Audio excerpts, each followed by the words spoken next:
ഏവർക്കും ഇന്നത്തെ ക്ലാസ്സിലേക്ക് സ്വാഗതം. നമ്മള് രേഖകളും കോണുകളുമാണ് ചർച്ച ചെയ്യുന്നത് അല്ലെ. കഴിഞ്ഞ ക്ലാസ്സിൽ നമ്മള് എതിർകോണുകൾ പറഞ്ഞു, സമസ്ഥാനീയ കോണുകൾ പറഞ്ഞു, മറുകോണുകൾ, ഏകാന്തര കോണുകൾ, പാർശ്വാന്തര കോണുകളൊക്കെ പറഞ്ഞു അല്ലെ. ഇനി നോക്കാം, നമുക്കൊന്നുകൂടെ അതുപോലെ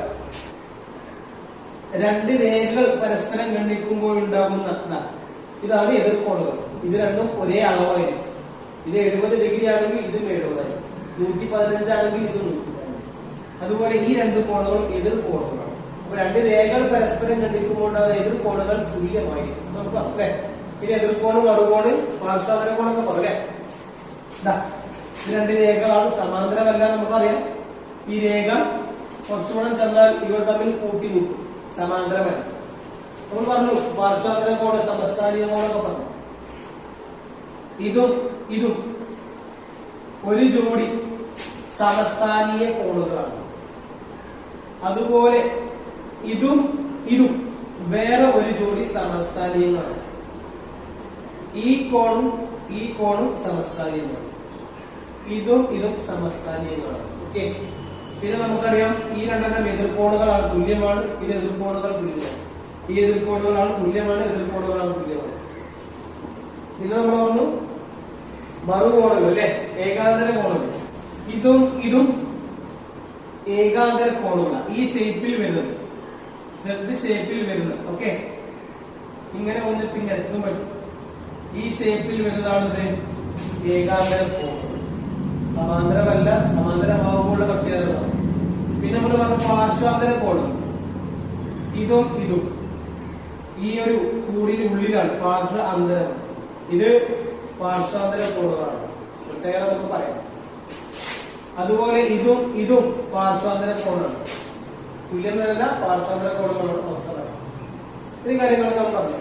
ഇനി നമുക്ക് സമാന്തരമായി വരുമ്പോൾ ഇവയുടെയൊക്കെ പ്രത്യേകത എല്ലും എമ്മും സമാന്തര രേഖകളാണ്.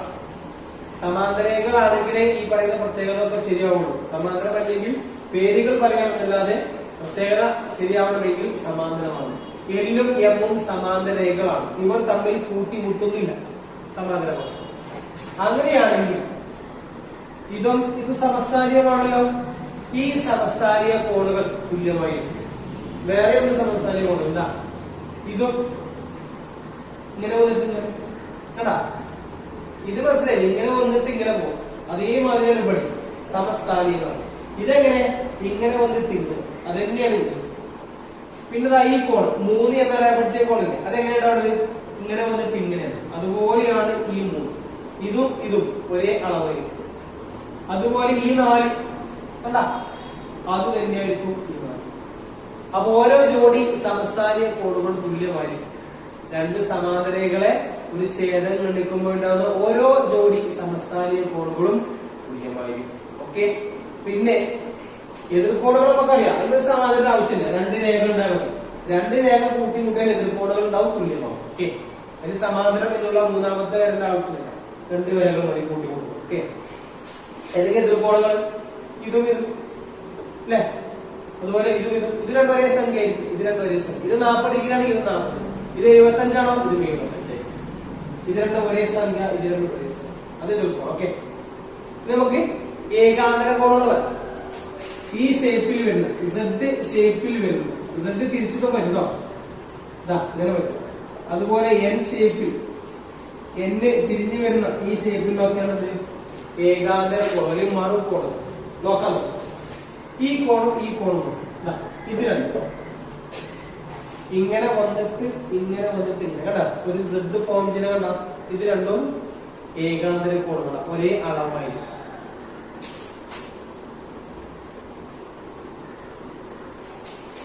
കണ്ടോ, ഇങ്ങനെ ഒരു സെഡ് ഷേപ്പ് കണ്ടല്ലേ.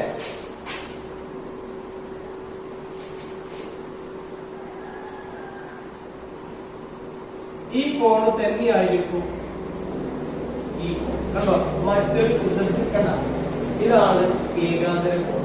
അപ്പൊ ഇവർ സമാന്തരമായതുകൊണ്ട് ഈ ഏകാന്തര കോണുകൾ എന്താണ്? തുല്യമായിരിക്കും. സമാന്തരമാണെങ്കിൽ അത് തുല്യമാവും കേട്ടോ.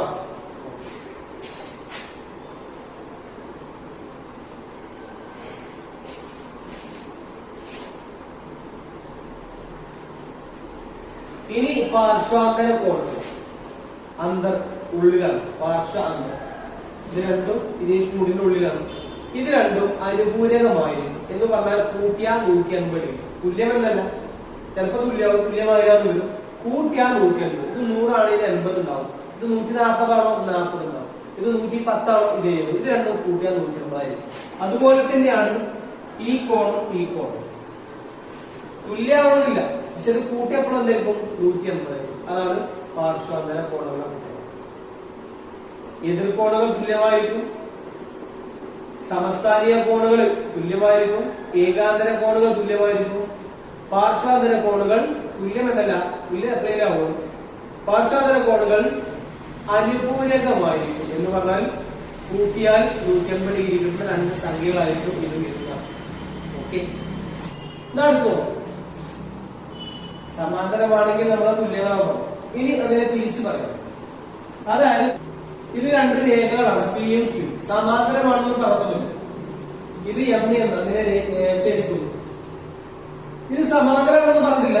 നമ്മൾ ഈ രണ്ട് കോണുകൾ അളന്നു നോക്കും. ഇത് 30 ഡിഗ്രിയാണ്, ഇത് 30 ഡിഗ്രിയാണ്. വെറുതെ അളന്നു നോക്കിയാൽ അപ്പൊ മനസ്സിലായി ഇത് തുല്യാന്ന് മനസ്സിലായി. ഏത് കോണുകളാണ്? ഏകാന്തര കോണുകളാണ്.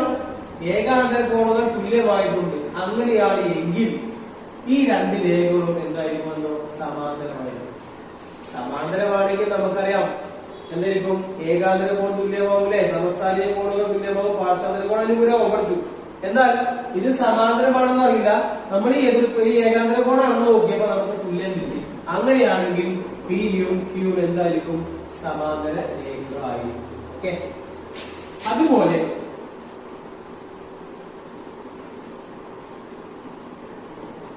ഇത് എതിർക്കോണുള്ള പേര് എതിർക്കോണം. ഇങ്ങനെ ഇതിനെ എതിർക്കോണം ഇല്ലേ? ഇതെന്ത് കോണാണ്? ഒരേ സ്ഥാനത്ത് ഇങ്ങനെ വന്നിട്ട് ഇങ്ങനെ ഇതിന്റെ പേരെന്തായിട്ട് വരും? സമസ്ഥാനീയം അല്ലെ? ഈ കോണാണ് നോക്കി 43 ഡിഗ്രി. ഇത് പിന്നെ അളവ് നോക്കിയപ്പോ 43. ഇതിന്റെ പേര് സമസ്ഥാനീയാണ്. സമസ്ഥാനീയങ്ങൾ തുല്യമായി എന്ന് മനസ്സിലായി. സമസ്ഥാനീയ കോണുകൾ തുല്യമാണെങ്കിൽ ഈ രേഖ എന്ത് രേഖകളായിരിക്കും? സമാന്തര രേഖകളായിരിക്കും. ഓക്കെ, അതുപോലെ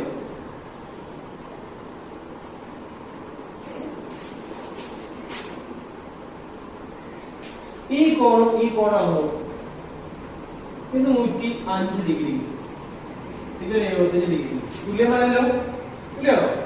പക്ഷെ ഇത് കൂട്ടി നോക്കിയപ്പോ ഇത് എന്ത് കോണുകളാ? പാർശ്വാന്തര കോണുകളാണ്. ഇത് കൂട്ടി നോക്കിയപ്പോ എത്രയായി? 180. പാർശ്വാന്തര കോണ് കൂട്ടിയാൽ 180. കൂട്ടിയാൽ 180 ഇതിന്റെ പേര് അനുകൂലമാണ്. പാർശ്വാന്തര കോണുകൾ അനുകൂലമായിട്ടുണ്ടെങ്കിൽ ഇത് എങ്ങനെയുള്ള രേഖകളായിരിക്കും?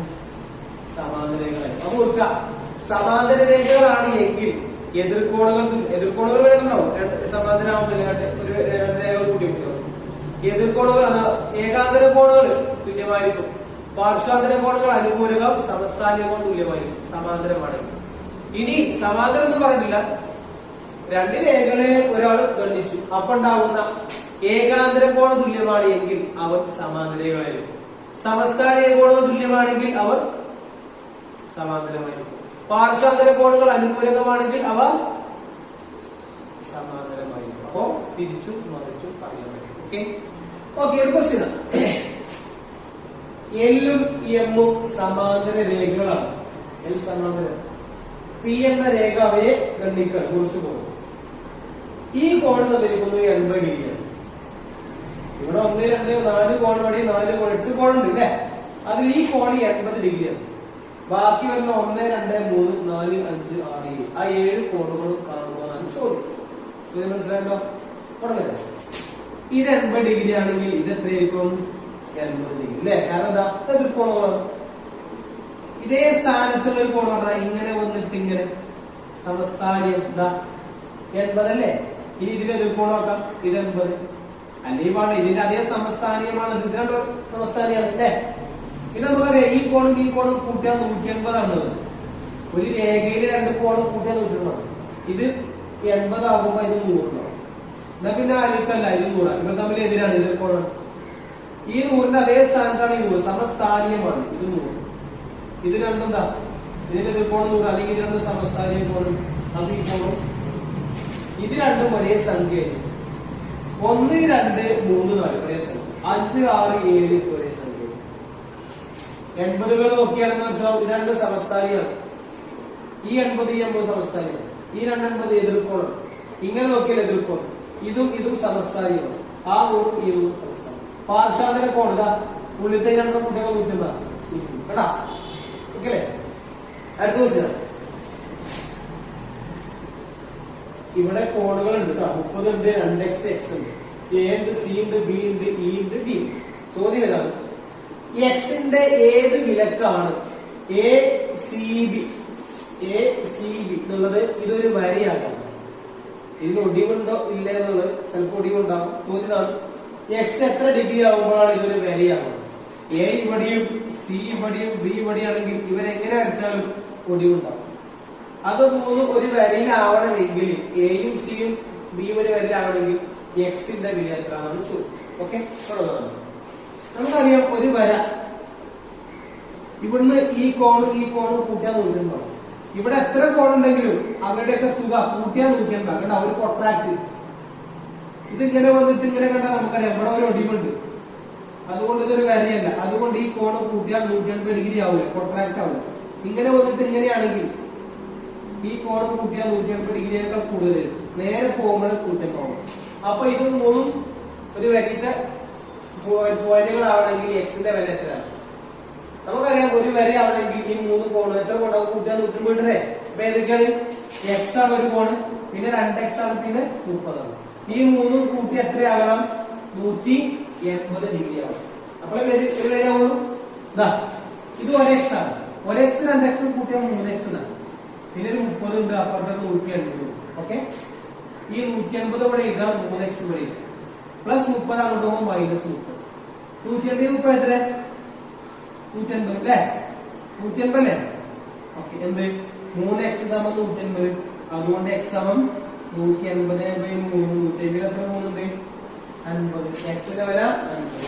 x 50 ആണെങ്കിൽ ഇതൊരു വിലയാവും. കാരണം ഇത് 50 ആവുമ്പോ ഇത് 2x അല്ലേ? അപ്പൊ 2x 250, ഇത് 50, ഇത് 100. അപ്പൊ 170, 30. ശരിയല്ലേ? അപ്പൊ എക്സിന്റെ ഏത് വിലക്കാണ് ഒരു വിലയാവുക? എക്സ് ആണ് എത്ര? 50. ഓക്കെ, അടുത്ത ക്വസ്റ്റ്യൻ. ABCD എന്നീ രേഖകൾ ഓയിൽ ഖണ്ഡിക്കുന്നു. AOD കോൺ AOD സമം എത്ര ഡിഗ്രിയാ? 115 ഡിഗ്രി. ബാക്കിയുള്ള ഈ കോണുകളൊക്കെ എഴുതാം. സിമ്പിൾ അല്ലേ? നമുക്ക് എഴുതാം. ഇത് 115 ആകുമ്പോൾ ഒരു ഡൗട്ട് ഇല്ലാതെ എത്ര? 115.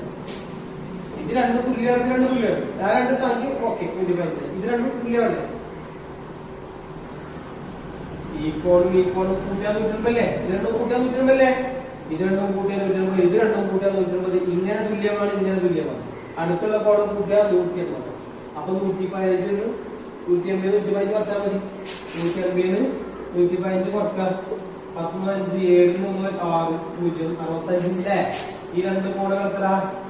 65 ഡിഗ്രി. കൂട്ടി നോക്കാം. ഇങ്ങനെ 180 ഇങ്ങനെ തുല്യം. അടുത്ത ദിവസം ചിത്രത്തിൽ AB ഒരു രേഖയാണെങ്കിൽ എക്സിന്റെ വില എത്ര? AB ഒരു രേഖയാണെങ്കിൽ, രേഖ കേട്ടോ, എക്സിന്റെ വില നേരത്തെ നമ്മൾ ചെയ്ത് വരുന്നത് 5x + 10 ഡിഗ്രിയാണ്. ഇത് 5x ഡിഗ്രി. ഇത് രേഖയാണെങ്കിൽ നമുക്കറിയാം ഈ ഇവിടെ ഉണ്ടാകുന്ന കോണ് കൂട്ടിയാൽ 180 അല്ലേ? അപ്പൊ ഇത് രേഖയാണെങ്കിൽ എഴുതിക്കോ. അപ്പൊ ഇതിന്റെ കൂട്ടിയാൽ 180 എക്സിന്റെ വിലയാണ് കാണും കേട്ടോ. ഏതൊക്കെയാണ്? ഒരു 5x + 10 ഉണ്ട്, അപ്പത്ര 5x ഉണ്ട്. ഇതല്ലേ 2 കോണുകൾ? 5x ഉം 5x + 10 കൂട്ടി എത്രയാകണം? 180. 5x ഉം 5x ഉം 10x. ഓക്കെ, പിന്നെ ഒരു 10 ഉണ്ട്. ഈ 2 5x 10x എഴുതി 10 സമം 180. 10x എഴുതി 180 ഇവിടെ. ഇവിടുത്തെ പ്ലസ് 10 ആകുമ്പോൾ മൈനസ് 10. 180 10 എത്ര? 170. 10x സമം 170. അപ്പൊ x സമത്തിലില്ല 170/10. 0 വിട്ട 17/1 എത്ര? 17. എക്സിന്റെ വില 17. അപ്പൊ എക്സിന്റെ വില 17 ആണെങ്കിലാണ് ഇതൊരു വിലയാണ്, AB ഒരു വിലയാണ്. ഓക്കെ, ഇതോടുകൂടി നമ്മൾ ഈ ക്ലാസ് വൈൻഡപ്പ് ചെയ്യാണ്. പുതിയ പോയിന്റുമായിട്ട് അടുത്ത ക്ലാസ്